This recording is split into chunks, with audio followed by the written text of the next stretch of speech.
And welcome back. This is the Nick Shikarsky podcast, and it is getting hot and heavy in this final month leading up to the U.S. presidential election, Donald Trump versus Hillary Clinton.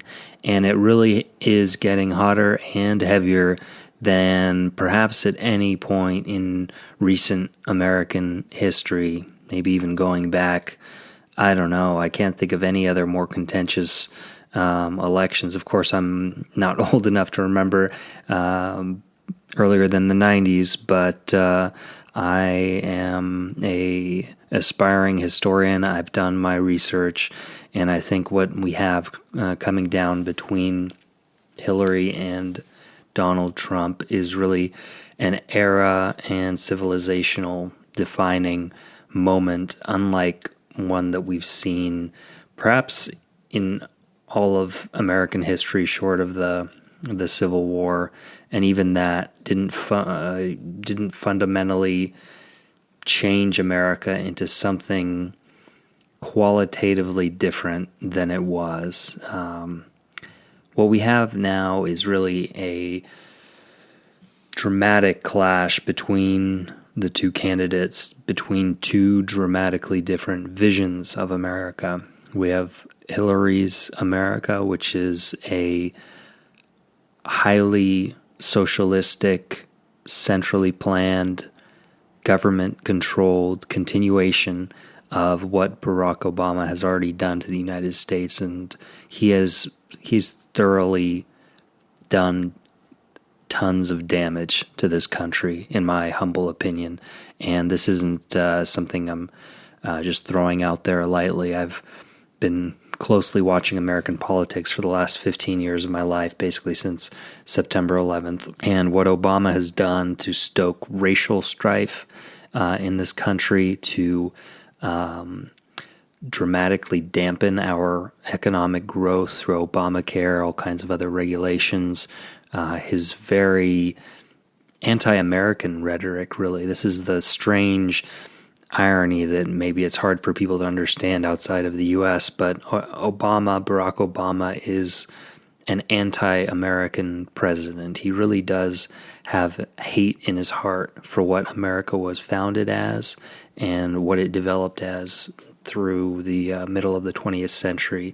His vision of America is similarly dark, as is Hillary's vision of America. The vision that this country was a discriminatory and imperialistic and evil and mean country to every stripe and color of minority, until the anointed social justice warriors in the form of the progressive, the leftist progressives of the 60s and beyond emerged to right the wrongs of American history. As far as I'm concerned, this is such total garbage, and it's been pumped into the brains of our young people in universities and through the media and through the generations now, since the 1960s, basically. It started earlier, but the 60s is when it really started going, of this all-out, full, double-barreled hate America, burn the flag, hate this country, start hate against white people just because they're of the color of their skin, and trying to tie that to every grievance that every non-white racial and other group has, blaming everything on straight white men. That's a common theme. It's become so common, it's just like a knee-jerk reaction to just about every grievance that anyone has in America today.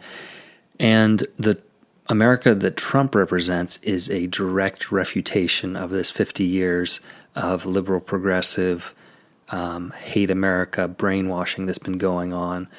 Trump believes that America is a great country, which it is, that it's fallen on hard times, which it has, in no small part due to the Republican Party. Of course, you can criticize the Democrats from here until hereafter for all of the things they've done to weaken and damage this country, but the Republican Party has been complicit in it. They've been the sidekicks to the Democrats. You've may have heard of it or may have not, of the idea of the uniparty. And basically that's that there are formally two main political parties in the United States, but basically they act in the same globalist interest. They don't have the interests of the American people in part. And I'm not talking about every single Republican or even Republican official, but the Republican Party establishment along with the Democrat Party establishment are essentially one establishment that has their own selfish goals in mind.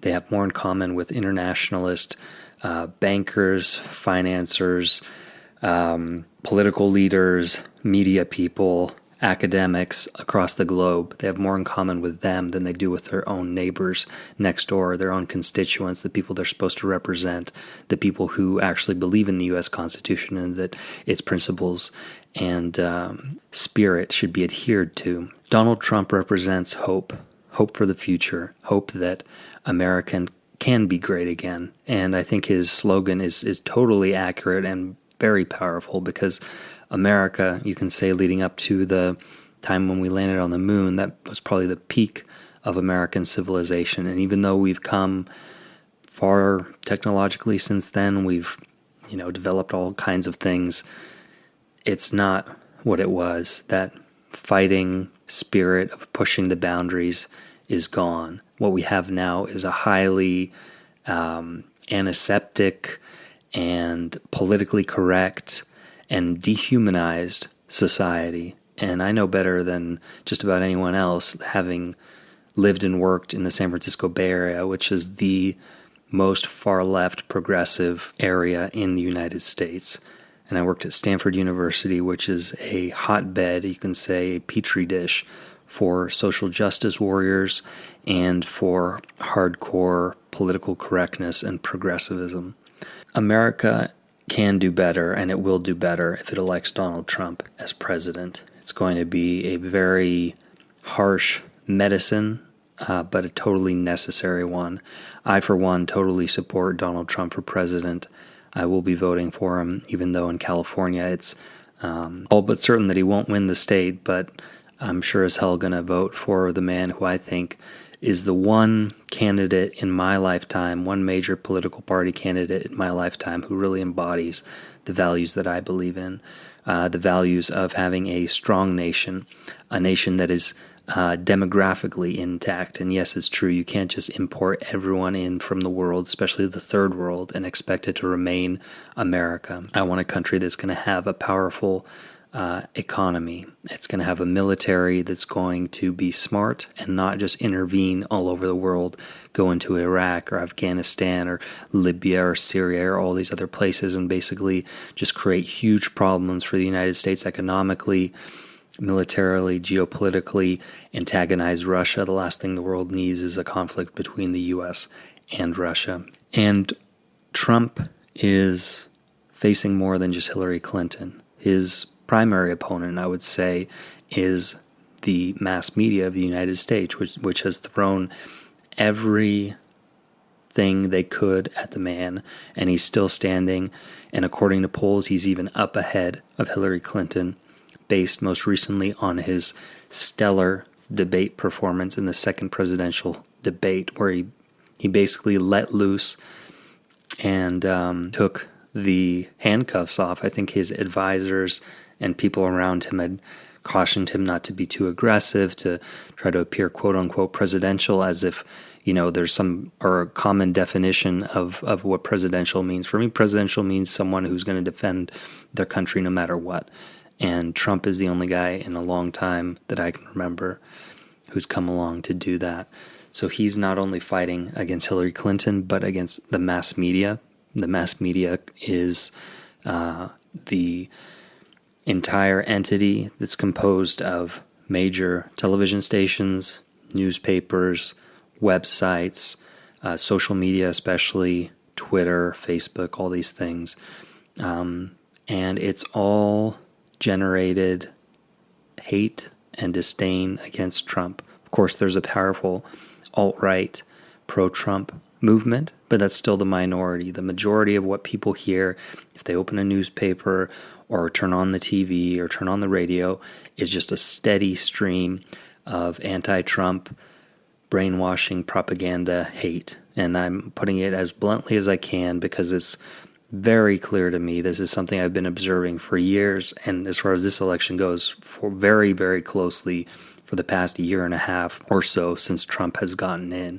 And it's really shocking because it's unbelievable to me that people are as anti-Trump as they are, and yet consider themselves informed, intelligent people, but they don't even realize how propagandized they've been and how they're being totally deceived. Now, that doesn't mean that people should, I think that it's self-evident that Trump should be supported, but even if people don't agree with him, they should be able to see the massive manipulation that's going on to create this distorted, bizarro world image of who Donald Trump is, which is nothing close to reality. This evil villain cartoon character that they've created is such a fantasy that really you've got to be a fool to believe that it's true, that you believe that Donald Trump is actually the guy who's going to get us into World War III when it's Hillary Clinton who got us into Iraq and is the one who's more likely than anyone to get us into a war with Russia to show that she's strong and that even though she's a woman, she can be aggressive. So that's the person who's going to get us into World War III. As far as economics, Trump is the one who wants to have trade deals that favor the United States, whereas Hillary Clinton wants to have internationalist trade deals that favor major corporations that will continue the devastation that NAFTA and CAFTA and all these other trade deals have wrought on the United States. People don't even realize that we've lost millions upon millions of manufacturing jobs just in the last 20 years. That's millions of people who are no longer employed in good jobs. And maybe they found some other job later on, but you know what? They're probably working at a fast food restaurant or working as someone in the back room of a store, loading products onto the shelves. These are not good jobs. It gives people some minimum subsistence, but we deserve to, Americans deserve to have better than that, and our fellow citizens deserve to have better than that. I'm proud of being a citizen of the United States. I think it's the greatest country in the world, and it serves as an example to the country where I live in now, Poland. If only Poland could be so lucky to have a Donald Trump figure, but unfortunately people here in Poland are subject to the same propaganda and lies that have been pumped like poison, by the truckload into the minds of people in the United States and around the world. I just wanted to play a short clip here of Donald Trump's most recent rally at West Palm Beach, Florida today, just about an hour or two ago. Today is the 13th of October, 2016. And here we go, Donald Trump.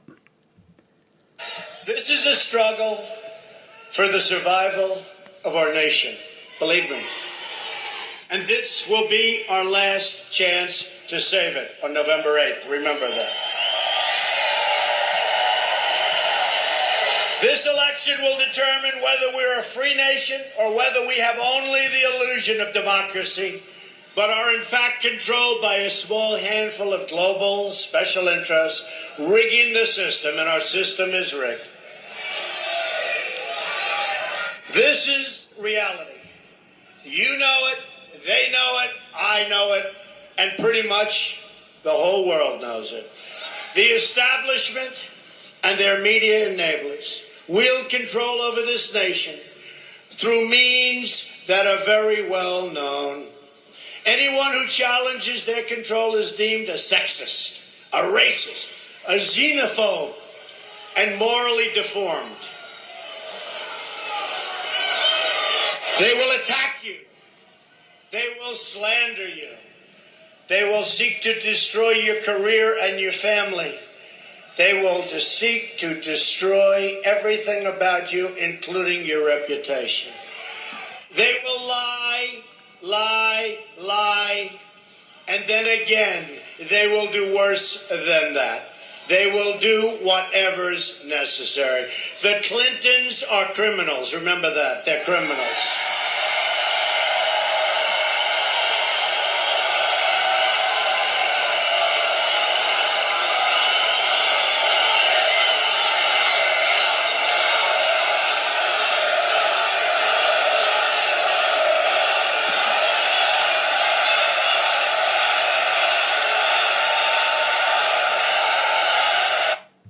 And that's all I was going to play for now. But like I just posted on Facebook, these are the most powerful words spoken in recent American history. These things that Trump is saying now, the things he's been saying in the past months, weeks, and what he's going to be saying leading up to the election, because this is really for all the marbles. This is for the future of the United States. This isn't just like, okay, well, if the Democrats win this time, it'll be fine. And if, next time it's the Republicans, maybe they'll get their term for 8 years. The system is broken. What people definitely do not realize outside the United States, and many people inside the United States don't realize, is that the system is broken. The two parties that pretend like they're at odds every 4 years in order to have elections, and then they trade off power, but they really just work together on their common goals. That system doesn't work anymore. And what Donald Trump is doing is he's blowing up that system, and that's why they're throwing every possible slander and lie and deception and just garbage his way. Like he recited there, they'll call you a racist, they'll call you a sexist, they'll call you an Islamophobe, they'll call you a misogynist, they'll call you a hater. They'll say whatever it takes to try to destroy your reputation.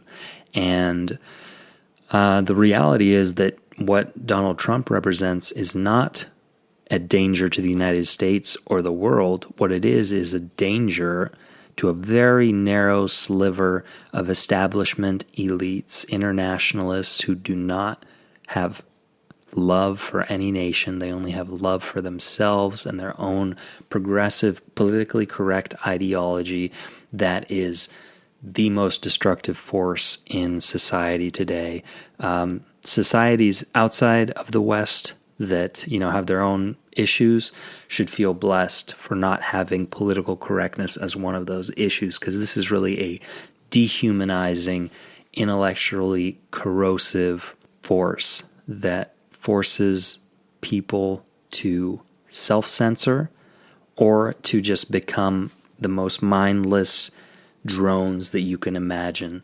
And Donald Trump is attacking this directly. And that is why there is just unbridled hate for Donald Trump. He's basically attacking the religion of secular progressives. He's attacking their base of authority, their entire moral foundation that they stand on and that they use to dictate to the rest of the world. And Trump is blowing it up.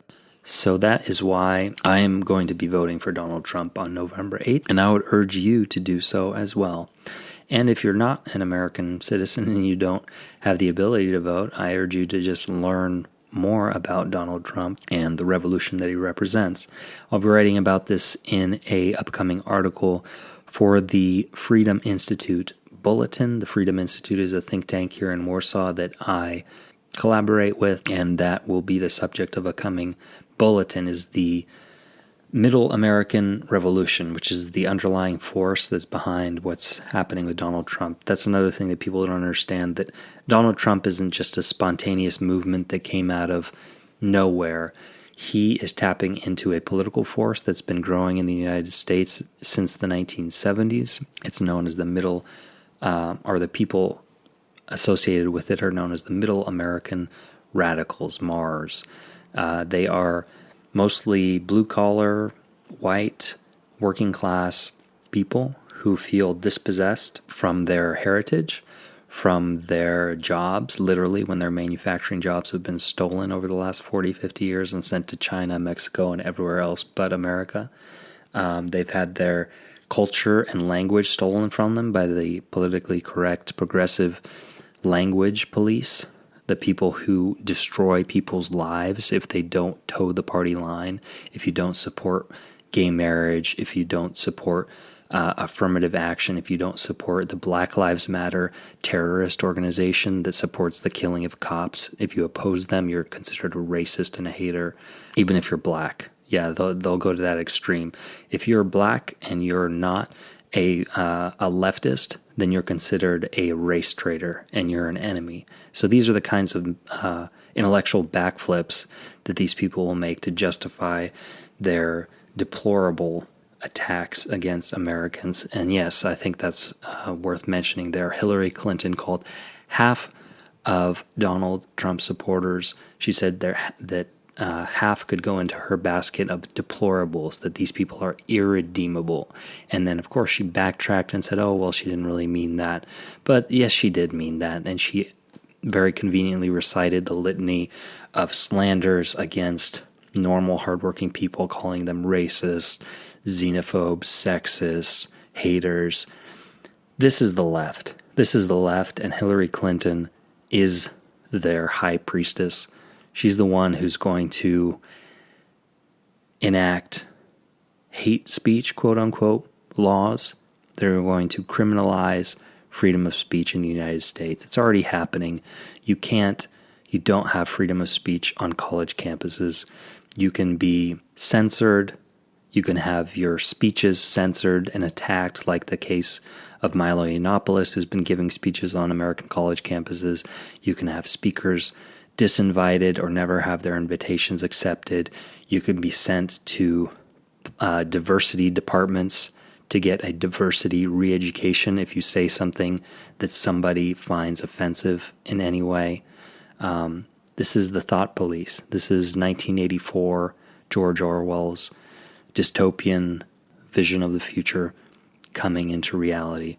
And Donald Trump is the only thing that can blow it up. And I'm not saying that Donald Trump is going to save America and, part the ocean and, make gold right out of the sky. But he's the one who can press the pause button for at least 4 years, preferably 8. And so this process can be reversed to whatever degree is possible. And it might be too late. America might be too far gone. It may be too demographically, racially, ethnically, ideologically divided to ever be whole again. And it may end up in God forbid, but a civil war. And that's something that I would hate to happen, but it may happen. But the least we can do is try to stop it. Get someone like Donald Trump, or in this case, Donald Trump is the only option. Get him in, put a pause button on the crazy sellout of America, the ideological assault on our nation's character, on our history, on our symbols, and try to take apart this really corrupt, criminal establishment. People like Hillary Clinton not only need to be politically defeated, but they need to be criminally prosecuted and put in jail. This person needs to go into jail and stay there, along with her husband, along with the criminal party apparatchiks that run that party. And if it was up to me, I'd love to see a bunch of Republican officials go in there too for what they've done to betray this country. But I'll settle with Donald Trump winning and starting this process, and I'm willing to do my part by speaking the truth as I see it, by being honest about my feelings and my love for America and my desire to see that good ship righted again. I've got a bit of a cough, so I'm going to sign off for now. But this is Nick saying goodbye from Warsaw, Poland. Make America great again. Go Donald Trump. November 8th, 2016, the new American Revolution. Talk to you guys next time.